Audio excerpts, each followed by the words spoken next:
Hey guys, this is lesson 3.4 for pre-algebra. Lesson 3.4 is about formulas. So the first key concept you need to write in your notes is the word formula. It is an equation that shows the relationship between quantities that are represented by variables. So, an important formula in math and science is D equals RT. So this is distance equals rate times time. It's used for the speed that you're traveling in your car. It's automatically figured out. So what you're going to have to do is use the formula D equals RT. Find D, R, or T. So in this first equation, they say D equals 273 miles. T equals 9.75 hours, time. So that's time and the distance. So it took you 9.75 hours to go 273 miles. So they want to know how fast you were going. So what you do is you put in, so write down D equals RT. And now I put in what I'm given. So they told me D equals 273. So instead of D, I'm going to write 273. They didn't tell me what R is, and then they told me that T equals 9.75. Now, since it's R, T, and they're right next to each other, you should know that any two letters right next to each other means multiplication. It does not mean addition or subtraction because there's no little plus or minus sign. It always means multiplication. So, now I have 273 equals R times 9.75. So if I want to solve this equation, I draw my line. And this is multiplication, so I am going to divide both sides by 9.75. Divide by 9.75. Now, in some instances, I will allow you to use a calculator, but in others, I will not. So when it's something like this and it's a long division problem, you can. But if it's adding or subtracting decimals, you should be able to do that on your own. So I am going to grab my calculator here. And I am going to do 273. Guess I gotta push harder. Divided by 9. Oh, it's not working. 273 divided by 9. 9 point.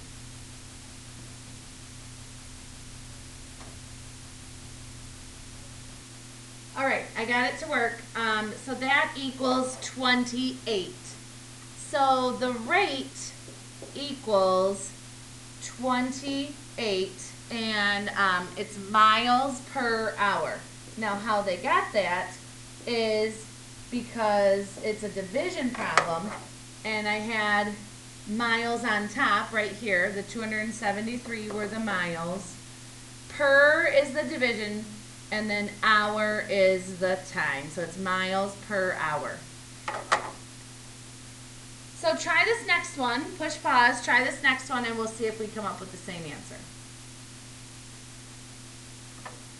Okay, so I have D equals 540.75 equals the rate, which is 10.5 times the time. So I need to find out the time. I'm going 10.5 inches growing, maybe 10.5 inches a year, or maybe it's a plant, or who knows. So I'm going to draw my line. I'm going to divide both sides by 10.5. Divide both sides by 10.5. try and use this calculator again.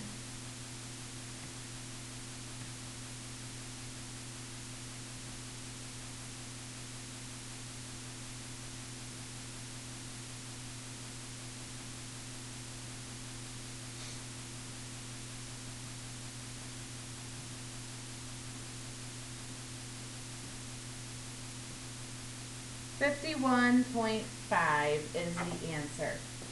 So the time is 51.5.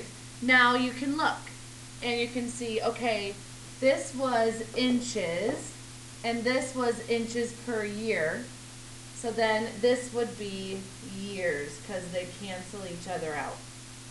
Because if I have an inches on the top and an inches on the bottom, they would cancel each other out and you're just getting years. So it's 51.5 years. All right, so now try these problems. It says to use the formula F equals N over 4 plus 37 to estimate the temperature in degrees Fahrenheit for each situation. So if you look in your book, it talks about crickets and how they chirp based on the weather outside. So if it's really nice, you can hear them a lot. If it's cold, they tend to go into hibernation or they don't chirp as much. So now, push pause, try these problems, and then we'll come back and go over them. Okay, so I have this equation, F equals N over 4 plus 37. So this is telling me that N is 96. So my degrees Fahrenheit equals 96 divided by 4 plus 37. So now I have 96 divided by 4. Oh, that didn't work.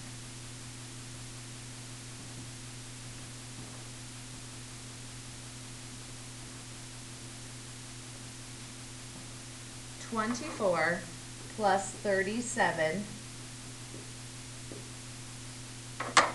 So my degrees in Fahrenheit equals 61 degrees. So it's 61 degrees outside in that situation. Okay, so let's try the next one.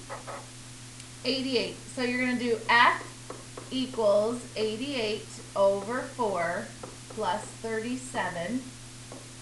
Well, 88 over 4 is 22 plus 37. So F equals 59 degrees. And F is Fahrenheit. And then lastly, I have 66. So F equals 66 over 4 plus 37. So let's take the calculator, do 66 divided by 4. 16.5.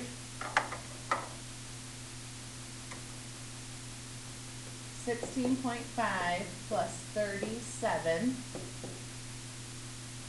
equals, what's that? 37 plus 16.5,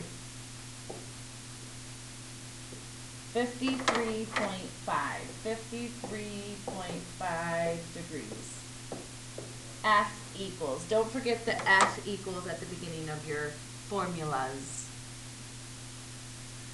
All right. So the next key term is perimeter. The perimeter of a figure is the distance around the figure.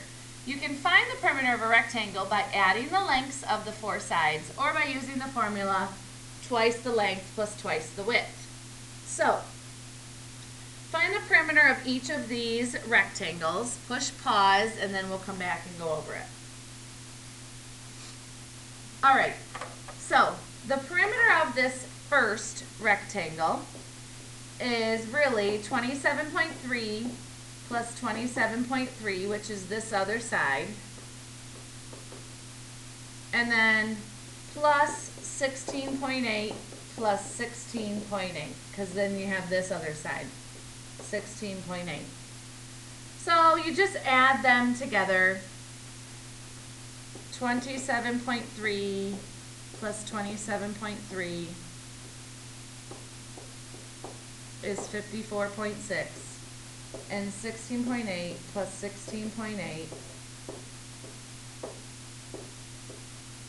is 33.6, and then I'm going to add 54.6 plus 33.6. This you do not need a calculator for. I'm more than capable to do this. Is 88.2. So I would write that the perimeter equals 88.2, and then don't forget your unit. Centimeters. Right there it tells you what the unit is. So it's centimeters. This is the work that you will have to show on your test or quiz. So this perimeter is 17.4 plus 17.4 plus 8.6 plus 8.6. So I noticed that the 0.6 and the 0.4 make a whole number. So I'm just going to add these two here. And then these two will be the exact same, and then add them together. So 0.4 plus 0.6 is 18, or is 10.